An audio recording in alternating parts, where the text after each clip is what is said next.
양곡관리법을 본회의에 직회부해 의석수로 밀어붙여 통과시켰습니다. 오로지 선거 매표를 위해 노란봉투법, 안전운임법, 방송법 등도 줄줄이 강행 통과를 만지작거리고 있습니다.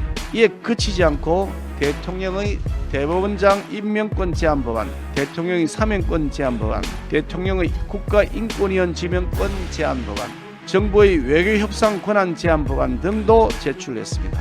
대통령 고유의 인사, 행정, 외교 권한을 민주당이 회방 놓겠다는 것으로서 마치 민주당이 대통령이 된 것 같은 착각을 할 지경입니다.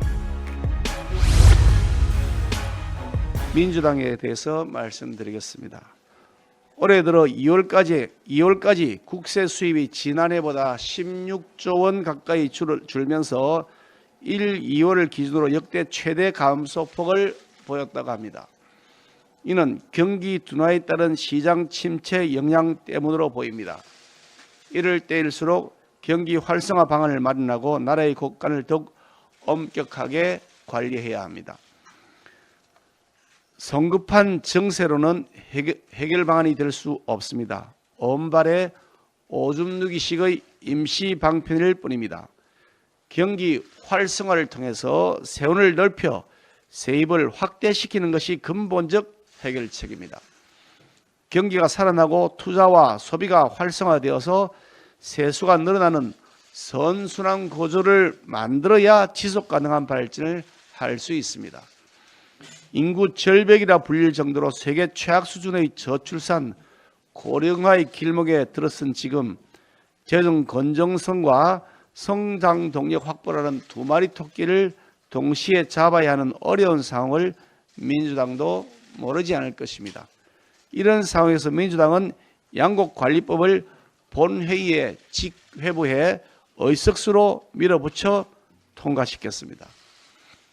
야당은 지속가능한 발전과 민생에 대한 고민은 전혀 없이 오로지 선거 매표를 위해 노란봉투법, 안전운임법, 방송법 등도 줄줄이 강행 통과를 만지작거리고 있습니다.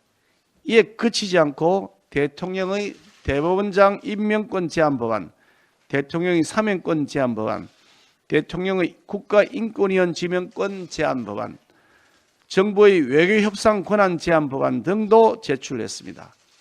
대통령 고유의 인사, 행정, 외교 권한을 민주당이 회방 놓겠다는 것으로서 마치 민주당이 대통령이 된 것 같은 착각을 할 지경입니다.